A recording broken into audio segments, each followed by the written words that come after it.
Muy buenos días, queridos hermanos. Los quiero invitar a que abran la Biblia en el capítulo 18 del libro de Levítico.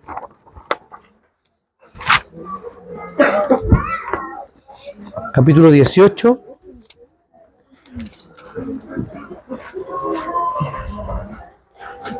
Y vamos a leer los versículos 1 al 6. Y luego vamos a leer del 19 al final.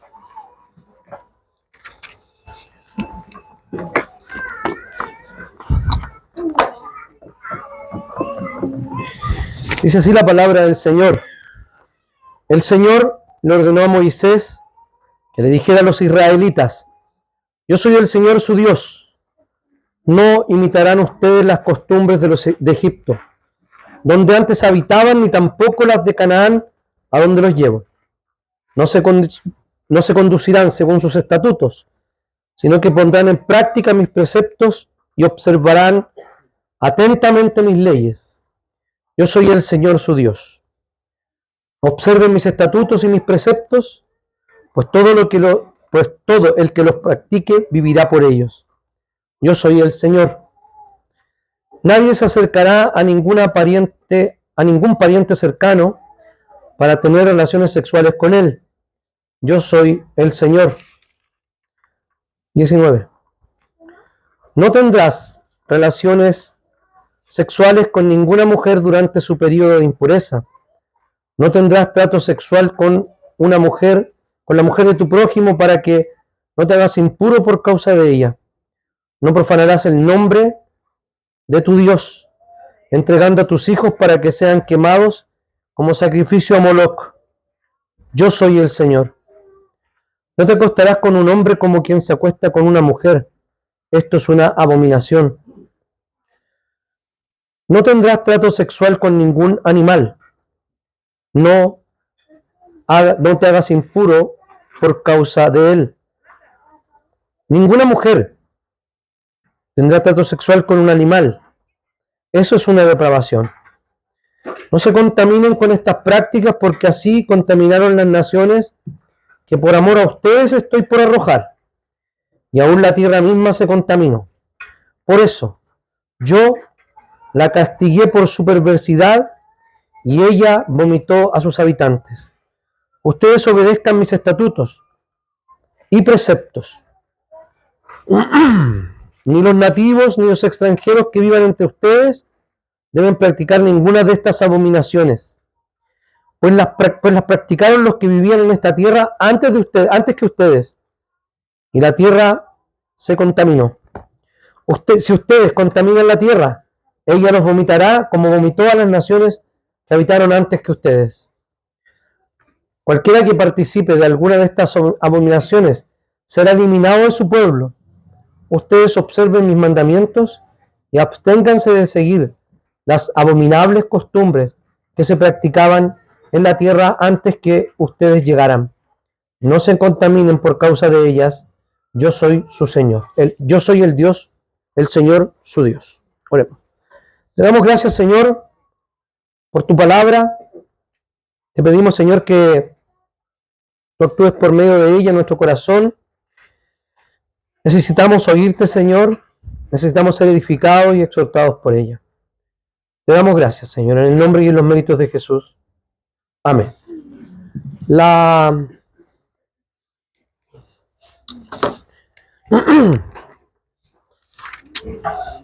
Los israelitas que estaban en el desierto y tenían la promesa de entrar a la tierra prometida, muchas veces recibieron advertencias, como en este caso, como en el caso de Deuteronomio 24 en adelante, y como en el caso de Josué, al final del libro de Josué, sobre entrar a la tierra y qué iban a creer ellos cuando entraran a esa tierra. no es algo que nosotros estemos ajenos a ello, puesto que nosotros como los israelitas, figurativamente hablando, vamos, más bien dicho, de una manera más plena hablando, vamos camino a la tierra prometida, que es el gozo eterno con el Señor en este cielo nuevo y tierra nueva.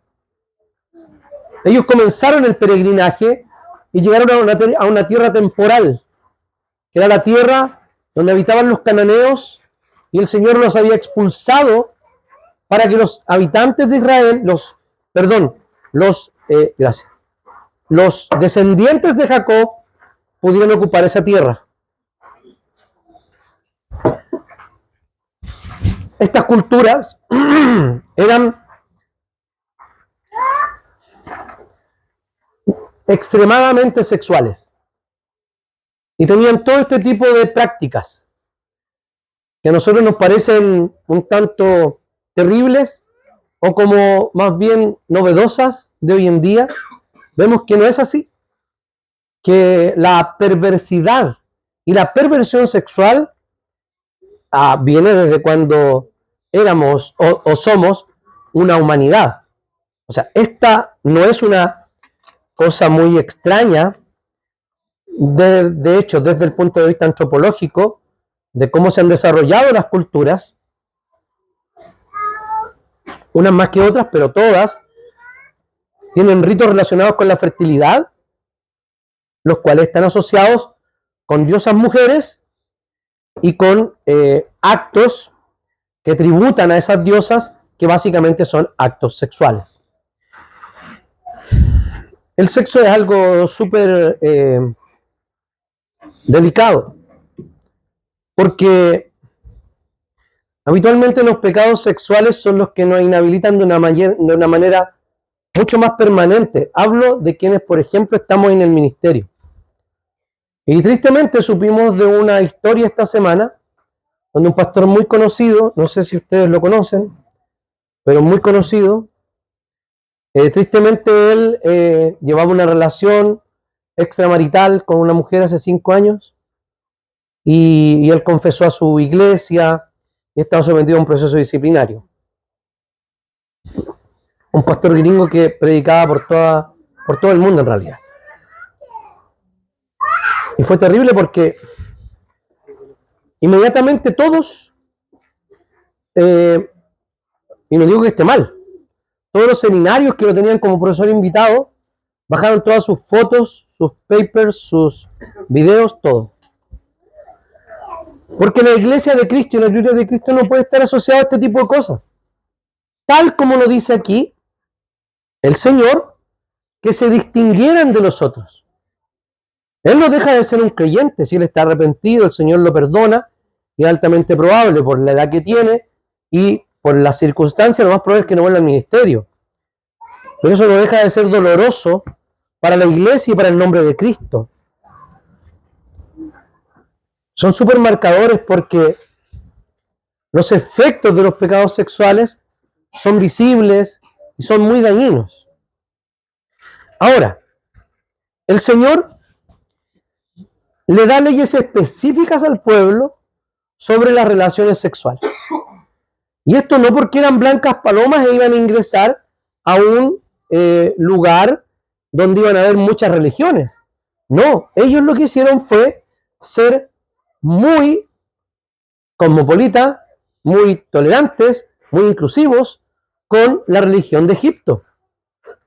O sea, ellos no se mantuvieron en la ley, bien digo, en la ley del Señor en cuanto a la tradición que venía desde el Génesis, principio de Génesis, cuando se comenzó a adorar el nombre del Señor, y así hubo una línea familiar que llegó hasta Abraham y luego hasta Jacob, y etcétera, etcétera, donde se exaltaba el nombre del Señor. Las otras tribus, las otras culturas se alejaron de Dios. Pero hay una línea que se mantiene fiel al nombre del Señor. Ellos no vivieron según eso. Ellos vivieron según las costumbres de los propios egipcios. Y hay varias cuestiones aquí que son muy decidoras, porque el incesto Era muy común entre los egipcios. Casarse con hermanas, incluso la realeza egipcia. El Señor primero le ordena algo a Moisés. Y fíjense de qué se trata esto. El sermón número 9, sexualidad e idolatría. Fíjense de qué se trata.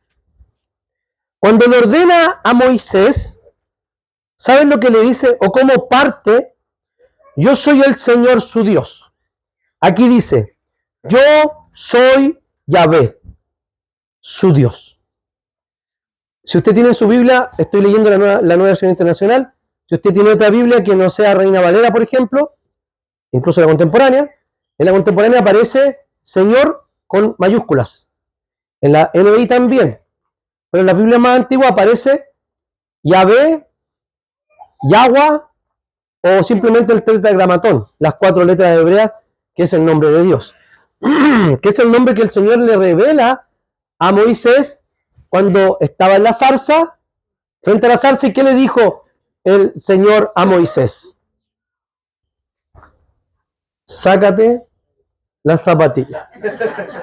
En estricto rigor, fue eso. Le dijo, retira el calzado de tus pies, porque el lugar donde estás es santo. Entonces, parte diciendo su nombre. En los días de Moisés, los egipcios adoraban aproximadamente a 80 dioses diferentes. Y vimos que el Señor en las 10 plagas, ¿a quién venció? A 10 dioses, los principales. Rey Rana, rey, hasta que venció al último. ¿Cuál fue? El faraón. ¿Matando a quién? Al primogénito. Eran de una manera tan extrema que todas las manifestaciones de violencia humana, hipernacionalista o muy etnocéntrica en este caso, deseo de poder, apetitos sexuales, todo aquello estaba representado por un dios. Dioses que nosotros creemos que hoy día están extintos. No lo están. Lo que pasa es que antes les daban un nombre y le hacían una estatua.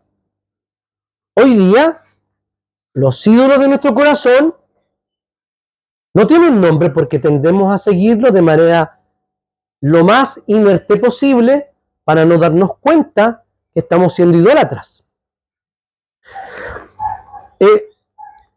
Egipto era conocido por su libertinaje, por el incesto familiar, como les dije, que producía una endogamia terrible. De hecho, los reinados en Europa fracasaron o se murieron y se extinguieron producto de la endogamia. O sea, el casamiento entre parientes muy cercanos. Después, nadie quería parecer un príncipe, por lo menos, porque tenían deformidades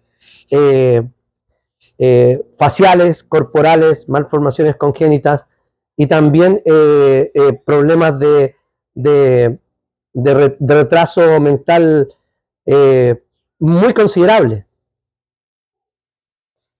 Entonces, el Señor también quería liberar a su pueblo de esto, pero tenía un elemento absolutamente moral. ¿En qué sentido? Es que hay cosas que sí se pueden hacer y otras que simplemente no se pueden hacer. O sea, ¿qué existe? Según Dios. Porque hay un Dios y por eso podemos creer eso. Existe lo bueno y existe lo malo.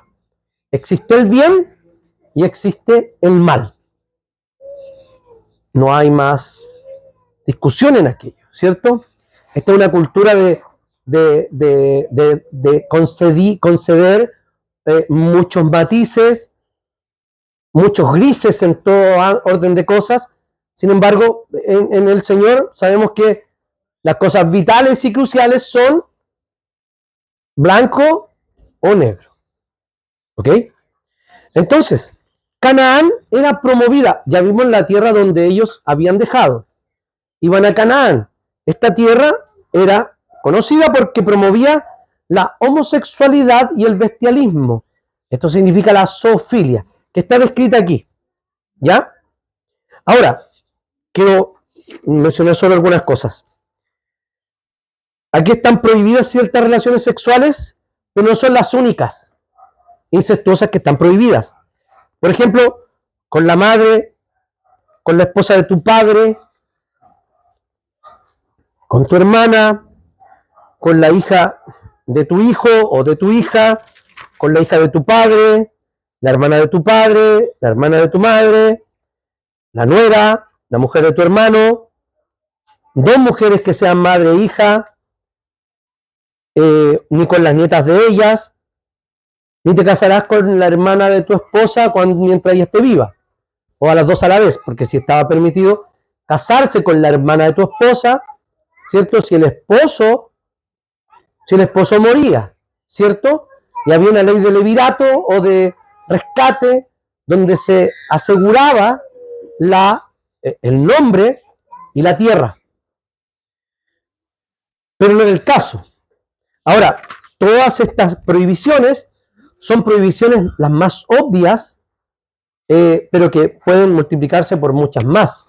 O sea, la parentela de cierto grado de consanguinidad y también más de consanguinidad, sino el que tiene consanguinidad con el que yo tengo consanguinidad a pesar de no tenerla con aquel. ¿Me entienden?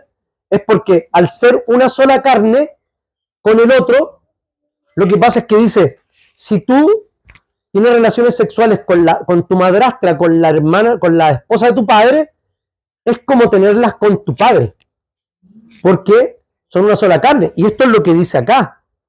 ¿Ya? Entonces, quería pasar rápido por esa parte, porque son la casuística que habla el texto, pero lo interesante aquí, y ya lo voy a decir, es cómo el Señor aparta al pueblo, en la primera parte, de las costumbres egipcias, en la segunda parte, de las costumbres cananeas. ¿Ya? Ellos debían elegir lo correcto, porque les dice así.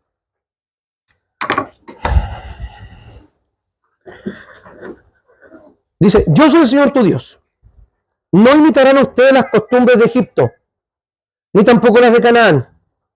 No se conducirán según sus estatutos, sino que los míos, según mis preceptos y no los de ellos. Y da la razón 3 veces. Yo soy el Señor, o yo soy el Señor tu Dios. Lo que está hablando acá es lo siguiente.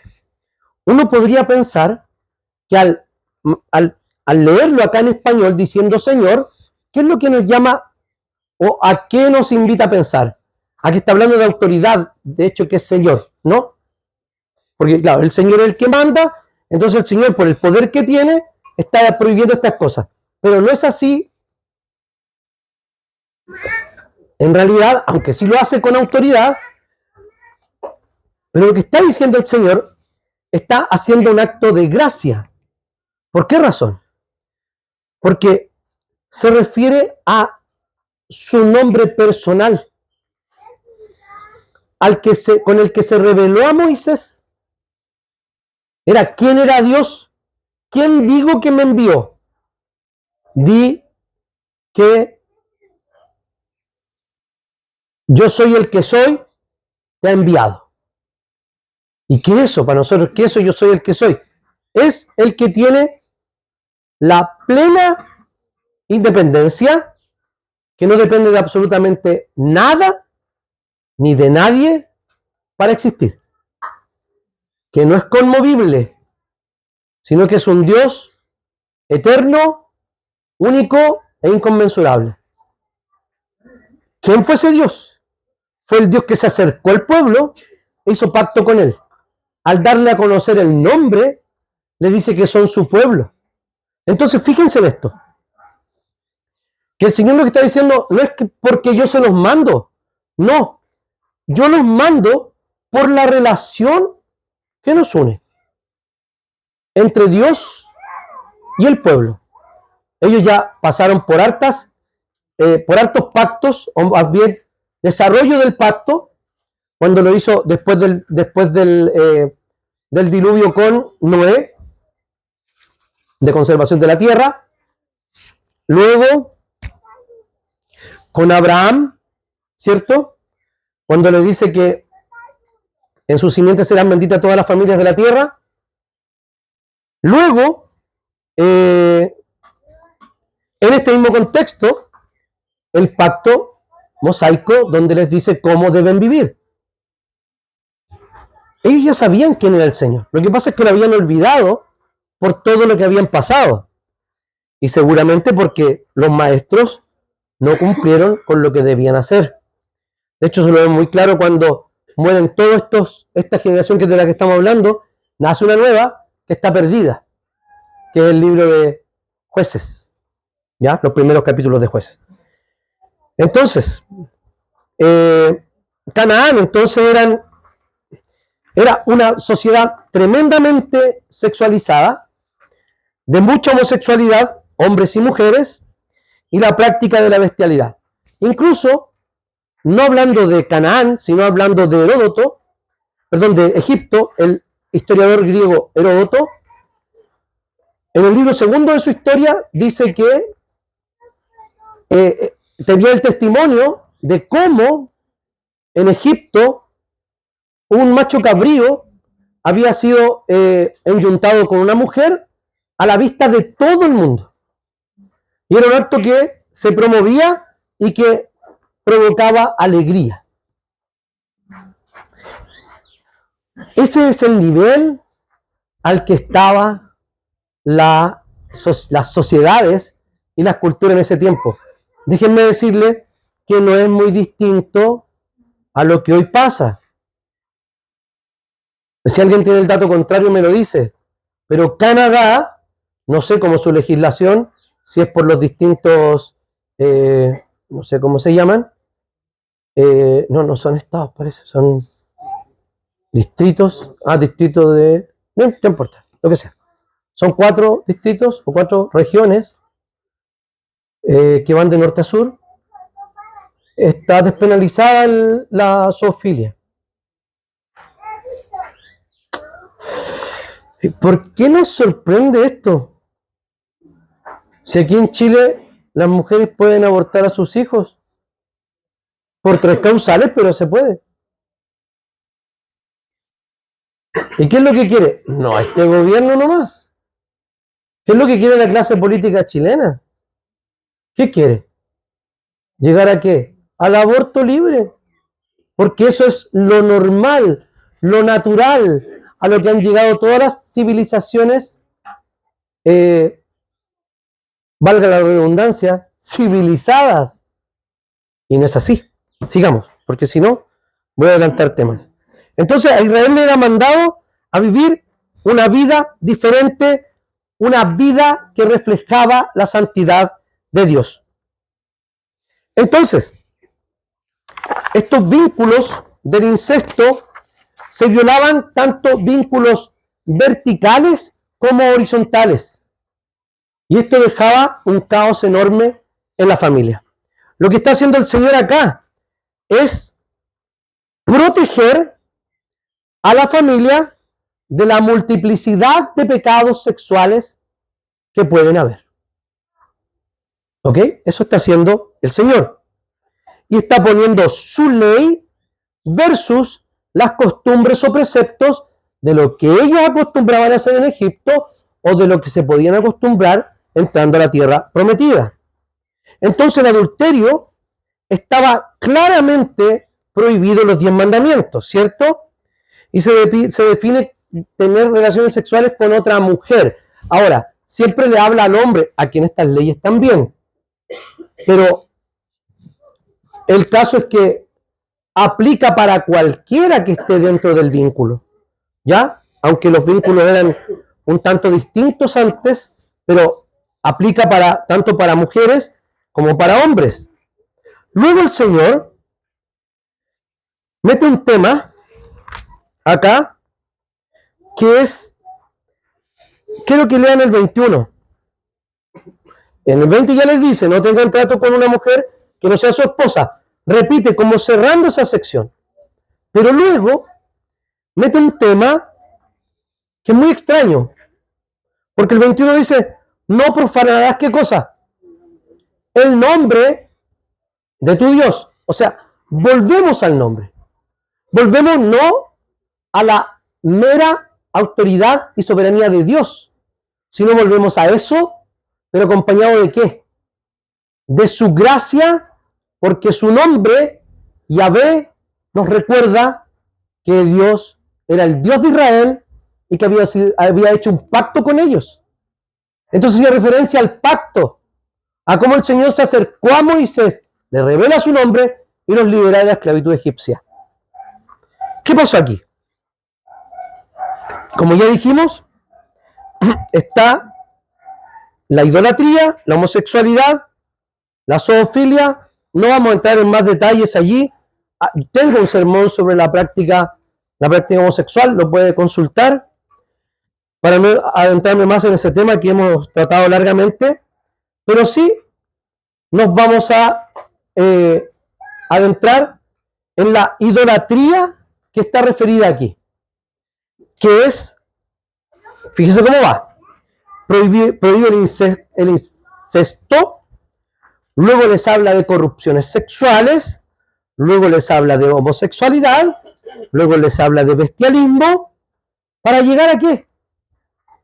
Para llegar a un dios, a Moloch.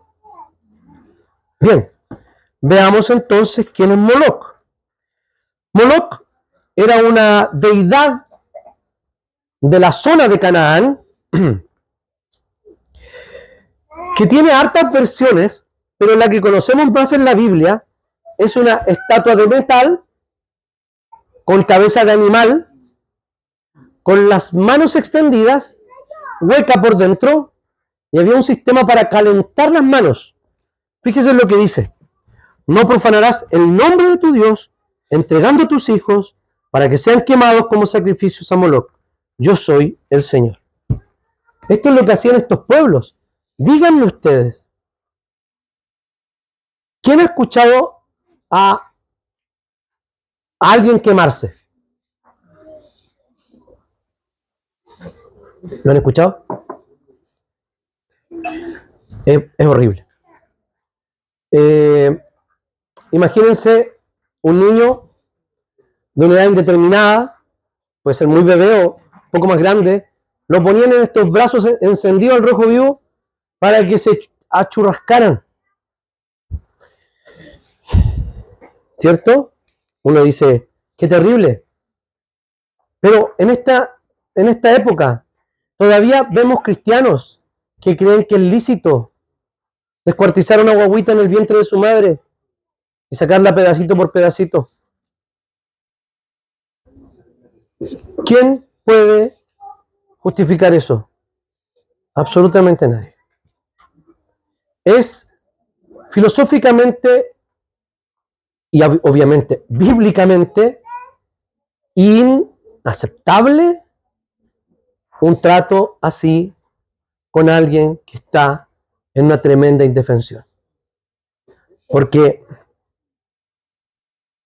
los abortos son básicamente un arreglo a la condición anterior para que los planes sigan desarrollándose. Eso es. Habrán excepciones, claramente. Y habrá gente que no quiere, obviamente. Pero el no querer no hace distinto el acto de homicidio. Entonces, y no solo sacarla por pedacitos, sino también aspirarla del vientre de la madre. Una sociedad está en decadencia cuando es incapaz de proteger a aquellos que necesitan protección, a sus propios niños. Vivimos exactamente en el tiempo de los reyes, cuando fue la mayor cantidad durante el rey Manasés, que fue la mayor cantidad de niños que se sacrificaron allí. Pero hoy día tenemos nuestro propio Moloch. ¿Y saben cómo se llama nuestro Moloch? Yo decido sobre mi propio cuerpo. Los dioses son absolutamente irracionales, ¿o no? Tienen una forma física que se la da al ser humano. Y no escuchan, no hablan, no hacen nada, pero los adoraban igual. Decir que sacrificar los hijos en pro de una decisión de mi propio cuerpo es igualmente absurdo, y desde la ciencia no tengo para qué explicárselo. No soy científico. Entonces, esta mención que se hace de este Dios es un Dios detestable. Lo que hacía, lo que eran, era ir a ese lugar y matar niños en honor a ese Dios. ¿Qué ofende? El nombre del Señor. Termina esa sección de allí, del verso 21, dice, yo soy el Señor. O sea, no se pertenecen. Ustedes no pueden hacer lo que quieran porque yo los compré. Con ese pacto los compré. Hice una relación con ustedes. Por lo tanto, ustedes no pueden hacer lo que quieran, ni ustedes mismos con su propio cuerpo, ni tampoco con los cuerpos de sus hijos o con sus propios hijos. No hay sacrificio humano que el Señor pueda tolerar. Entonces, ¿cómo falla Israel ante esto? No se contaminen con estas prácticas, le dice al final, ¿cierto? ¿Por qué? Porque ellos de allá contaminaron con sus prácticas la tierra. Castigué la tierra y la tierra los vomitó, porque ellos la habían contaminado. Eso dice. Dice, no hagan lo mismo ustedes, porque si no yo también los voy a... la tierra también los vomitará. ¿Y saben que esto pasó? Y al final dice, no se contaminen por causa de ellos. ¿Saben por qué? Porque yo soy el Señor su Dios. Levítico 18:21 nos dice claramente que no está permitida la idolatría de ningún tipo. Pero ojo, viene después de prácticas sexuales. ¿Qué quiere decir esto? Que el libertinaje sexual o la antinaturalidad sexual corrompe las culturas y termina por menospreciarse lo más valioso de esa cultura, que es la vida, y la vida de los más pequeños. No es una coincidencia esto. Nosotros hemos venido de una era de libertinaje sexual, ¿cierto? Con todas las primeras feministas, que eran partícipes de muchas prácticas detestables, como la pedofilia, por ejemplo, documentos firmados por filósofos sobre pedofilia, bestialismo, y ya les he contado demasiadas cosas sobre eso, ustedes ya lo saben. En ese cuestionamiento de quién soy y cómo yo administro mi cuerpo, comenzaron a ¿qué? A deshumanizar y a cosificar a las personas. ¿Qué pasó después? La decadencia total, la muerte de los niños. Y lo más curioso, no sé cuándo va a pasar, esto va a terminar el ciclo. Y no sé cómo lo vamos a terminar. Probablemente los musulmanes. Y van a terminar el ciclo y vamos a volver a la como están en Irán. No lo sabemos. Pero el Señor ya está castigando a Europa, a la Europa hereje y apóstata. Edificaron lugares, dice Jeremías, edificaron lugares altos a Baal en el valle de Ben Hinnom, para hacer pasar por fuego a sus hijos e hijas en sacrificio a Moloch. Él está escribiendo, ¿saben cuándo? Meses previos a que vinieran los babilonios a llevárselos. Lo cual no les mandé, ni vino el pensamiento que hiciese de esta abominación para hacer pecar a Judá. Está diciendo que aquí, al final de la vida del reino del sur, ellos estaban volcados a la abominación total y absoluta y al desprecio de la ley de Dios. En Reyes 17:17 dice, hicieron pasar sus hijos y a sus hijas por el fuego y siguieron a la adivinación, a los augurios y se entregaron a hacer lo malo ante los ojos de Jehová, provocándole a ira. ¿Pero por qué? ¿Qué pasa? Salomón construyó altares para sus esposas. El rey, que era supuestamente el hombre más sabio, ¿qué le ganó? Volvamos a lo primitivo. ¿Qué le ganó a él? ¿Le ganaron los dioses? Los dioses de madera, de oro, de lo que sea. No, ¿qué le ganó? Su impulso sexual. Eso le ganó a Salomón. 300 esposas y ¿cuántas concubinas? 700. Lleguemos hasta ahí con la sabiduría de Salomón, ¿ya? Mejor leer sus libros. Entonces, ellos cometieron además esta inmoralidad sexual. Vemos el incesto entre Amnón y Tamar. Amnón, hijo de David, comete incesto con su media hermana Tamar. Violó el 18:9 de Levítico. Esto está en 2 de Samuel. También cometieron abominaciones dice, los critica el propio Ezequiel. Uno cometió abominación contra la mujer de su prójimo, otro contaminó perversamente a su nuera, y otro en ti violó a su hermana, hija de tu padre. Está hablando de todas las inmoralidades sexuales que estaban prohibidas en Levítico.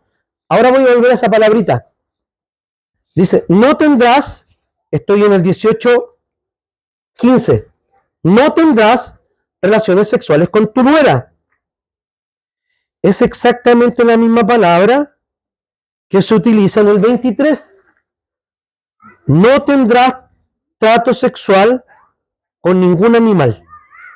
Esto es una depravación. ¿Por qué ha puesto esto en una sintonía tan grave? Que lo compara el bestialismo, la palabra que usa. Porque el hombre y la mujer de tu hijo o de tu hija es como que hay un cortocircuito demasiado extremo. Porque está teniendo relaciones con su propio hijo a través de su esposa. Entonces, de esa manera es lo grave que el Señor pone la licencia sexual que se podía dar a Israel. Y de hecho, así se la dio. Hay muchos otros pasajes que nosotros podemos ver de cómo Israel se contamina de manera brutal. En segundo libro de Reyes, el 21 del 2 al 6, nos dice cómo en el reino de Manasés se practicaron todos estos pecados. Eran abominaciones delante del Señor.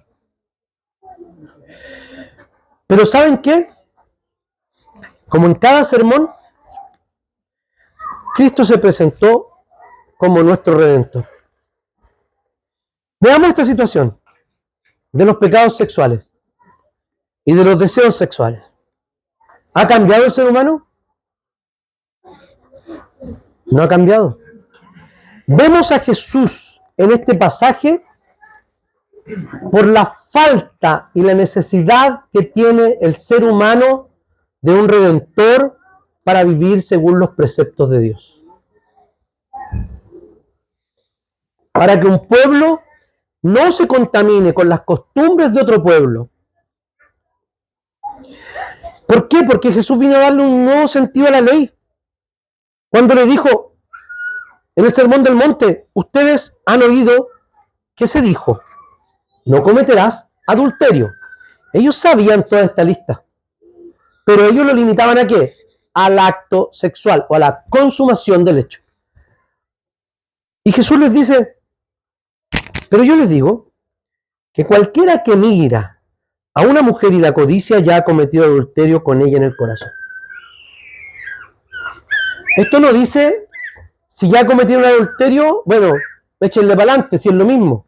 No. Lo que está diciendo es que ustedes creen que la línea roja está allá. No se confíen, porque esa línea roja en el pensamiento está aquí. No es que vayan para allá nomás, que es lo mismo. No, es tan tenue que podemos estar involucrados en una relación adúltera en nuestro corazón. Respecto a los pecados sexuales, bueno, hay otros pecados. Hay una lista de pecados aquí que da Pablo en 1 Corintios 6, que dice lo siguiente: ¿no saben que los injustos no heredarán el reino de Dios? No se dejen engañar, ni los inmorales sexuales, ni los idólatras, ni los adúlteros, ni los sodomitas, ni los homosexuales, ni los ladrones, ni los avaros, ni los borrachos, ni los calumniadores, ni los estafadores heredarán el reino de Dios. Ya. Si dejamos hasta ahí la lista, ¿qué pasa? Estamos fritos. Pero gracias a Dios, el Espíritu Santo inspira al apóstol para contar la verdad completa que les dice a los corintios. Y eso eran algunos de ustedes. No dice, y esos son algunos de ustedes. No. Ellos seguían practicando pecados. Y Pablo los llama al orden diciéndole, oye, esta es nuestra nueva naturaleza. Así es como vivimos. Ustedes, y eso eran algunos de ustedes. Pero miren, aquí todo está en pasivo, en que tenemos que dejarnos hacer y no hacerlo nosotros mismos. Miren, pero ya han sido lavados. Dicen, no se han lavado, ya han sido lavados por un tercero. Luego dice, santificados. O sea, se nos quitó la contaminación, ya no somos propiedad de nuestros deseos ni del diablo, sino que ahora somos propiedad de Dios porque nos hizo santos, apartados y justificados. O sea que ya no tenemos culpa. En el nombre del Señor Jesucristo. ¿Y a qué volvemos? ¿A qué volvemos? Al nombre. En el nombre de nuestro Señor Jesucristo. Porque el nombre de Dios tiene poder y hace referencia a su pacto. El nombre de Jesucristo hace referencia al nuevo pacto. Jesús, Salvador. Cristo, el Mesías. ¿Qué dice Pablo en Filipenses? Que no hay otro nombre dado a los hombres en el cual podamos ser salvos, sino el nombre de Jesús. Porque ¿qué va a pasar con él? ¿Qué va a pasar con el nombre de Jesús? Dice que delante de él se va a doblar toda rodilla y toda lengua confesará su nombre para gloria de Dios el Padre. Confesará su nombre. El nombre no es algo con lo que simplemente me identifico. En la tradición hebrea era realmente quién soy. Y qué mejor, los seres humanos no podían encarnar completamente su nombre, pero Dios sí. Yo soy el que soy. No dependo de nadie. Soy independiente. Hago lo que quiero y los amo y quiero una relación con ustedes. La voluntad de Dios, dice 1 Tesalonicenses, es que sean santificados y se aparten de la inmoralidad sexual. Cada uno aprenda a controlar su propio cuerpo de una manera santa y honrosa, sin dejarse llevar por los malos deseos como lo hacen los paganos. Aquí no dice que no vamos a tener malos deseos. Dice que no podemos dejarnos llevar por los malos deseos como lo hacen los paganos. O sea, ellos le dan rienda suelta al pecado y a sus deseos. ¿Y qué tenemos que hacer nosotros? Ponerle freno. ¿Por qué razón? ¿Porque podemos? ¿Solos? No. El Señor nunca nos va a pedir algo para lo cual no nos ha capacitado. ¿Y qué tenemos? Tenemos los medios de gracia. Tenemos el culto. Tenemos la Santa Cena. la oración, la palabra. Y luego de ahí algunos derivados como la comunión con los hermanos, confesar nuestros pecados a otros, buscar un mentor, etc. ¿Y saben lo que pasa al final? Al final de todo esto. Ah, perdón, me faltó algo. A ellos sí los vomitó de su tierra. Cuando leí Jeremías, ¿saben lo que pasó? Ellos fueron vomitados por la tierra de Israel y fueron llevados cautivos a Babilonia. Bueno, el reino del sur ya había sido prácticamente disuelto por los asirios. Perdón, el del norte, que eran 10 tribus en el norte, prácticamente disueltos. Y en el sur, que había quedado solamente Judá y Benjamín, fueron llevados cautivos por los babilonios. Los vomitó, ¿por qué? Porque no guardaron la ley del Señor, no hicieron caso, contaminaron la tierra, exactamente igual como lo habían hecho eso, ellos. ¿Saben lo que pasó con Israel? Perdió su misión, perdió su enfoque, perdió para lo que había sido llamado, y el Señor lo exilió. Gracias al Señor que no nos exilia a nosotros, porque tantas veces como iglesia hemos perdido nuestra misión, que es hacer discípulos. Entonces, ellos fueron eliminados de la tierra. El Señor después los restauró, pero nunca a la tierra completa, porque ya sabemos, y Abraham lo sabía, que la tierra terrenal no era la tierra en realidad, era la que estaba por venir. Y cuando vemos al final de los tiempos que vamos a llegar a la tierra prometida nosotros, llevando el nombre de Jesucristo sobre nuestras cabezas, no sé si sobre nuestras cabezas, pero el 19 de Apocalipsis dice: tenía un nombre escrito que ninguno conocía sino él mismo, y su nombre es el Verbo de Dios. No importan ya nuestros nombres. Cuando venga el Señor, va a importar solo su nombre, el nombre del Señor. ¿Y cómo es? El Verbo de Dios. Y ahí se inicia el cielo nuevo y la tierra nueva. En este contexto del 19 de Apocalipsis es las bodas, las llamadas bodas del Cordero, festejando al Señor con ese nombre que es el nombre verdaderamente importante y por el cual nosotros vivimos, por el cual oramos. ¿Por qué? Porque es el nombre que nos da la mediación entre nosotros y Dios el Padre. Si no estuviera Jesús, estaríamos totalmente perdidos. Por eso yo los animo, queridos hermanos, a que no cometamos los mismos pecados de Israel. No tenemos las mismas amenazas, claramente, pero el pacto es exactamente el mismo. El nuevo pacto que hizo Jesús está absolutamente vigente. Por eso, como Dios es nuestro Señor, no vamos a imitar las costumbres de Egipto, de donde veníamos, ni tampoco las de Canaán, hacia donde vamos, porque ahí había un supermercado de dioses también, sino que debemos mantenernos aferrados a los preceptos del Señor. Yo soy el Señor su Dios. Observen mis estatutos y mis preceptos, pues el que los practique vivirá por ellos. Yo soy el Señor. En el único nombre que podemos encontrar salvación. Amén. Oremos al Señor.